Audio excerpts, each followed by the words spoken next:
ಅದ್ಯಾಕೋ ಏನು ರಾಜ್ಯದಲ್ಲಿ ಪಾಗಲ್ ಪ್ರೇಮಿಗಳ ಪುಂಡಾಟ ಮಿತಿ ಮೀರ್ತಿದೆ. ಹುಬ್ಬಳ್ಳಿಯಲ್ಲಿ ಪ್ರೀತಿಸಿದವಳ ತಾಯಿಗೆ ಪಾಗಲ್ ಪ್ರೇಮಿಯೊಬ್ಬ ಚಾಕು ಇರಿದಿದ್ದಾನೆ. ಈ ಕುರಿತ ಒಂದು ವರದಿ ಇಲ್ಲಿದೆ ನೋಡಿ.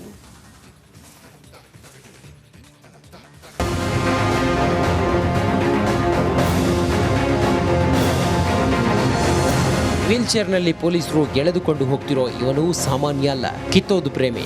ಇವನು ಮಾಡಿರೋ ಕೆಲಸ ನೋಡಿದ್ರೆ ನೀವು ಕೂಡ ಚೀತು ಅಂತ ಉಗಿಯೋದು ಗ್ಯಾರಂಟಿ. ಪ್ರೀತ್ಸೆ ಅಂತ ಯುವತಿ ಹಿಂದೆ ಬಿದ್ದ ಪುಂಡ, ಪ್ರೀತಿಸಿದವಳ ತಾಯಿಗೆ ಚಾಕು ಇರಿದ ದುರುಳ.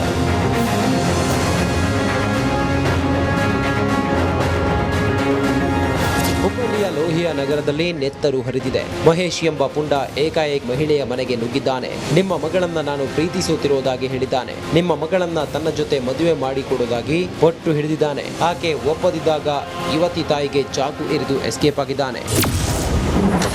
ಪಾಗಲ್ ಪ್ರೇಮಿ ಮಹೇಶ್ ಕಾಲಿಗೆ ಗುಂಡೇಟು.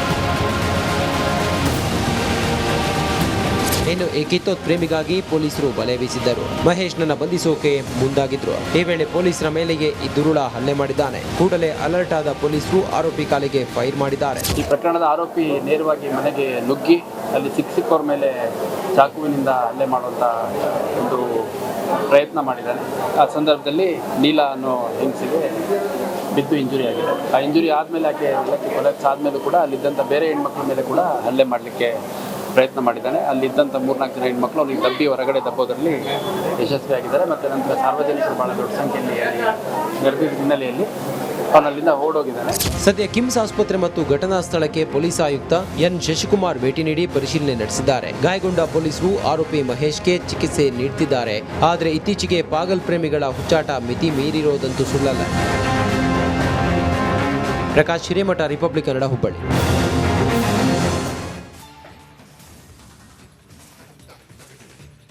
ಆತ ನೋಡೋಕೆ ಅಂದವಾಗಿದ್ದ, ಆದರೆ ಆತನ ಎದೆ ಗಾತ್ರ ಕೊಂಚ ದಪ್ಪ ಆಯಿತು. ಇದರಿಂದ ಆತನಿಗೆ ತುಂಬಾ ಅಂಜಿಕೆ ಆಗ್ತಿತ್ತಂತೆ. ಸರ್ಜರಿ ಮಾಡಿಸೋಕೆ ಅಂತ ಆಸ್ಪತ್ರೆ ಒಳಗಡೆ ಹೋಗಿದ್ದ, ಆದರೆ ಆಚೆ ಬಂದಿದ್ದು ಶವವಾಗಿ. ಯಾಕೆ ಏನಾಯಿತು ಆ ಕುರಿತ ಸ್ಟೋರಿ ಇಲ್ಲಿದೆ ನೋಡಿ.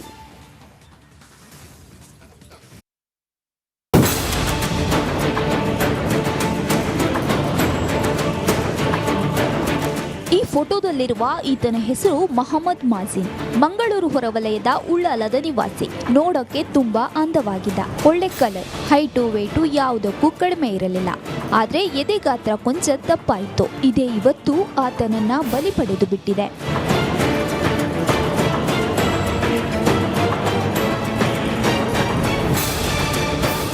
ಆರೋಗ್ಯವಂತನಾಗಿದ್ದ ಮಾಜಿನ್ ಎದೆಯ ಗಾತ್ರ ದೊಡ್ಡದಿರೋದೇ ಆತನಿಗೆ ದೊಡ್ಡ ಸಮಸ್ಯೆಯಾಗಿತ್ತು. ಇದಕ್ಕೊಂದು ಸಂಪೂರ್ಣ ಪರಿಹಾರ ಕಂಡುಕೊಳ್ಳಬೇಕೆಂದು ಮಾಜಿನ್ ಮಂಗಳೂರಿನ ಬೆಂದೂರುವೆಲ್ನಲ್ಲಿರುವ ಫ್ಲೂಂಟ್ ಅಂಡ್ ಕಾಸ್ಮೆಟಿಕ್ ಸರ್ಜರಿ ಕ್ಲಿನಿಕ್ಗೆ ಭೇಟಿ ನೀಡಿದ್ದ. ಈತನನ್ನ ಪರೀಕ್ಷಿಸಿದ ಡಾಕ್ಟರ್ ಸರ್ಜರಿ ಮಾಡಬೇಕು ಅಂತ ಹೇಳಿದ್ರು. ವೈದ್ಯರು ಸೂಚಿಸಿದಂತೆ ತನ್ನ ತಾಯಿ ಮತ್ತು ಮಡದಿಯ ಜೊತೆಗೆ ಈ ಕ್ಲಿನಿಕ್ಗೆ ಬಂದಿದ್ದ, ಆದ್ರೆ ಶವವಾಗಿ ಹೊರಬಂದಿದ್ದಾನೆ.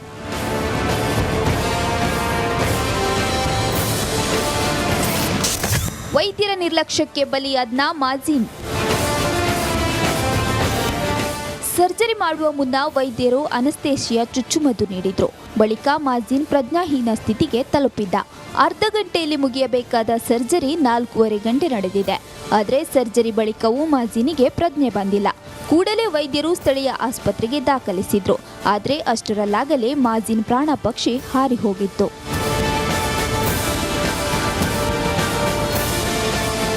ವೈದ್ಯ ಸತೀಶ್ ಚಂದ್ರ ನಿರ್ಲಕ್ಷ್ಯ ಕುರಿತು ಮಾಜಿನ್ ಕುಟುಂಬಸ್ಥರು ಕದ್ರಿ ಠಾಣೆಗೆ ದೂರು ನೀಡಿದ್ದಾರೆ. ದಕ್ಷಿಣ ಕನ್ನಡ ಜಿಲ್ಲಾ ಆರೋಗ್ಯಾಧಿಕಾರಿ ಡಾಕ್ಟರ್ HR ತಿಮ್ಮಯ್ಯ ತಂಡ ಕ್ಲಿನಿಕ್ಗೆ ಭೇಟಿ ನೀಡಿ ಪರಿಶೀಲನೆ ಮಾಡಿದ್ರು.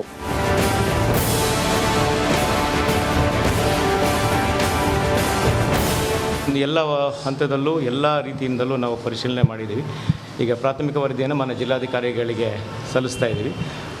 ಇಲ್ಲಿಂದ ಹೋದ ನಂತರ ನಾನು ಒಂದು ತಜ್ಞರ ತಂಡವನ್ನು ರಚಿಸಿ ಕೂಲಂಕುಷವಾಗಿ ಸವಿವರವಾದ ಒಂದು ತನಿಖೆಯನ್ನು ಮಾಡಿ ಆ ನಂತರ ವರದಿಯನ್ನು ಸಲ್ಲಿಸಬೇಕಾದ. ಈಗ ಸದ್ಯಕ್ಕೆ ನಾನು ಒಂದು ಪ್ರಾಥಮಿಕ ವರದಿಯನ್ನು ಸಲ್ಲಿಸ್ತಾ ಇದ್ದೀನಿ ಈ ದಿನ.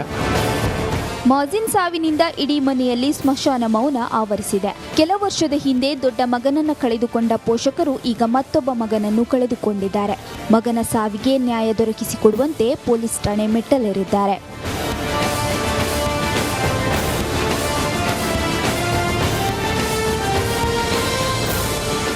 ದಿವಾಕರ್ ಪದ್ಮುಂಜ ಜೊತೆ ದಿನೇಶ್ ಕಾಶಿಪಟ್ನ, ರಿಪಬ್ಲಿಕ್ ಕನ್ನಡ, ಮಂಗಳೂರು.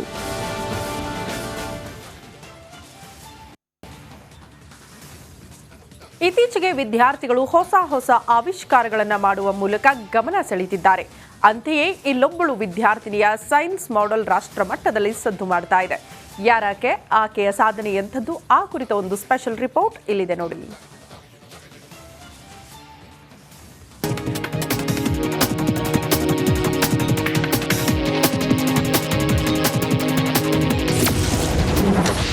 ಕಾಳುಮೆಣಸು ತೂರುವ ಯಂತ್ರ ಆವಿಷ್ಕಾರ. ರಾಷ್ಟ್ರಮಟ್ಟ ತಲುಪಿದ ವಿದ್ಯಾರ್ಥಿನಿ ಮಾಡೆಲ್. ನಮ್ಮ ಕರ್ನಾಟಕ ತಾಂತ್ರಿಕತೆಯಲ್ಲಿ ವಾಯುವೇಗದಲ್ಲಿ ಮುನ್ನುಗ್ತಿದೆ. ವಿದ್ಯಾರ್ಥಿಗಳು ಹೊಸ ಆವಿಷ್ಕಾರ ಮಾಡಿ ಗಮನ ಸೆಳೆಯುತ್ತಿದ್ದಾರೆ. ಕೊಡಗು ಸರ್ಕಾರಿ ಶಾಲೆಯ ಪೃಥ್ವಿ ಬಿಎನ್ ಕೂಡ ಆ ಸಾಲಿಗೆ ಸೇರಿದ್ದಾರೆ. ರೈತರಿಗೆ ಉಪಯೋಗವಾಗುವಂತಹ ಕಾಳುಮೆಣಸು ತೂರುವ ಯಂತ್ರ ಆವಿಷ್ಕಾರ ಮಾಡಿದ್ದಾರೆ. 22-23 ನಾವು ಪ್ರಾಜೆಕ್ಟ್ ಕೊಟ್ಟಿರುವಂಥದ್ದು. ಯಾಕಂದರೆ ಮಗುವಿನ ಒಂದು ಸಮಸ್ಯೆ, ಅವಳ ಸುತ್ತಮುತ್ತಲ ಈ ಕೃಷಿ ಕಾರ್ಮಿಕರು ಅನುಭವಿಸುವಂಥ ಈ ಸಮಸ್ಯೆಯಿಂದ ಪಾರಾಗಬೇಕು ಅಂತ ಅವಳೊಂದು ಸಣ್ಣ ಐಡಿಯಾ ತಂದುಕೊಟ್ಲು. ಅದೇ ಒಂಥರ ನಮಗೆ ಇನ್ಸ್ಪಿರೇಷನ್ ಆಯಿತು. ಹಾಗೆ ಅವಳು ರಾಷ್ಟ್ರಮಟ್ಟಕ್ಕೆ ಹೋಗಿದಂತೂ ನಮಗೆ, ನಮ್ಮ ಶಾಲೆಗೆ ಒಂದು ಗರಿ ಅದು ಇನ್ನಷ್ಟು ಮೊದಲೇ ನಮ್ಮ ಶಾಲೆ ಹತ್ತೂರು ಮೆಚ್ಚುವ ಹಾಕತ್ತೂರು ಶಾಲೆ, ಇನ್ನು ಅದಕ್ಕಿಂತ ಒಂದು ಮೆಟ್ಲು ಜಾಸ್ತಿ ಹೋದಾಗೆ ಆಯಿತು ಸರ್. ಮಡಿಕೇರಿಯ ಮೇಕೇರಿ ಗ್ರಾಮದ ನಂದಕುಮಾರ್ ಶಶಿಕಲಾ ದಂಪತಿಯ ಪುತ್ರಿ ಪೃಥ್ವಿ ಸದ್ಯ ಪ್ರಥಮ PUC ಓದುತ್ತಿದ್ದಾರೆ. ಹಾಕತ್ತೂರು ಪ್ರೌಢಶಾಲೆಯಲ್ಲಿ 9ನೇ ತರಗತಿಯಲ್ಲಿದ್ದಾಗಲೇ ಕಾಳುಮೆಣಸು ತೂರುವ ಯಂತ್ರ ಕಂಡುಹಿಡಿದಿದ್ರು. ಅದು ಜಿಲ್ಲಾ ಮಟ್ಟ, ರಾಜ್ಯ ಮಟ್ಟದಲ್ಲೂ ಆಗಿ ರಾಷ್ಟ್ರ ಮಟ್ಟವನ್ನು ತಲುಪಿತ್ತು. ಅಂದರೆ ಫಸ್ಟ್ ನಾನು ಸುಮ್ಮನೆ ಹೇಳಿದ್ದೆ, ಅದು ಸೆಲೆಕ್ಟ್ ಆಗಿತ್ತು. ಮತ್ತು ಇದ್ರ ಬಗ್ಗೆ ಡೆಮೋ ಕೊಟ್ಟೆ, ಮತ್ತು ಅಲ್ಲಿನೂ ಸೆಲೆಕ್ಟ್ ಆಯಿತು, ಅಂದರೆ ಜಿಲ್ಲಾ ಮಟ್ಟದಲ್ಲಿ. ಮತ್ತು ಜಿಲ್ಲಾ ಮಟ್ಟದಲ್ಲಿ ಮತ್ತೆ ಡೆಮೋ ಕೊಟ್ವಿ, ಹಂಗೆ ರಾಜ್ಯ ಮಟ್ಟಕ್ಕೆ ಆಯ್ಕೆ ಆಯಿತು. ಮತ್ತೊಂದು ಸಲ ಡೆಮೋ ಕೊಟ್ಟಾಗ ರಾಷ್ಟ್ರ ಮಟ್ಟಕ್ಕೆ ಆಯ್ಕೆ ಆಗಿತ್ತು. ಹೀಗಾಗಿ ರಾಷ್ಟ್ರ ಮಟ್ಟದಲ್ಲಿ ಆಯ್ಕೆ ಆಗಿದೆ. ಓದೋದ್ರಲ್ಲಿ ಪರವಾಗಿಲ್ಲ, ಒಳ್ಳೆ ಮಾರ್ಕ್ಸ್ ಇದೆ, ಒಳ್ಳೆ ವಿದ್ಯಾಭ್ಯಾಸ ಮಾಡ್ತಾ ಇದ್ದಾಳೆ. ಮತ್ತು ದೆಹಲಿಗೆ ಓದೋದಕ್ಕೆ ನನಗೆ ತುಂಬ ಅಂತ ಹೇಳಿದ್ರೆ ನನ್ನ ಮನಸ್ಸಿಗೆ ಅಷ್ಟು ಖುಷಿಯಾಗಿದೆ. ಈ ಥರ ಇನ್ನೂ ಮುಂದೆ ಬರಲಿ ಅಂತ ನಾನು ಬಯಸ್ತೀನಿ. ಈ ಥರ ಮಾಡಬೇಕು ಅಂತ ಅವಳಿಗೆ ಮನಸ್ಸಲ್ಲಿತ್ತು. ಯಾಕೆಂದರೆ ನಮ್ಮ ಮನೆಯಲ್ಲಿ ಸಹ ಈ ಥರ ಒಳ್ಳೆ ಮೆಣಸದು ಕೆಲಸಗಳು ತುಂಬ ಇದ್ವು.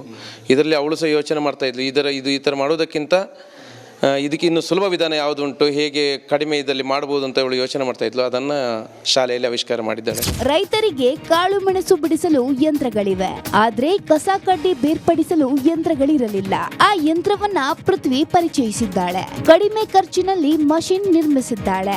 ಸೆಪ್ಟೆಂಬರ್ 17ರಂದು ಕೇಂದ್ರ ಸರ್ಕಾರ ದೆಹಲಿಯಲ್ಲಿ ಆಯೋಜಿಸಿದ್ದ ವಿಜ್ಞಾನ ಮತ್ತು ತಂತ್ರಜ್ಞಾನ ಸ್ಪರ್ಧೆಯಲ್ಲಿ ಪಾಲ್ಗೊಂಡು ರಾಜ್ಯಕ್ಕೆ ಗರಿಮೆ ತಂದು ಕೊಟ್ಟಿದ್ದಾರೆ. ಅವರ ಸಾಧನೆ ಎಂತವರಿಗೂ ಸ್ಫೂರ್ತಿ.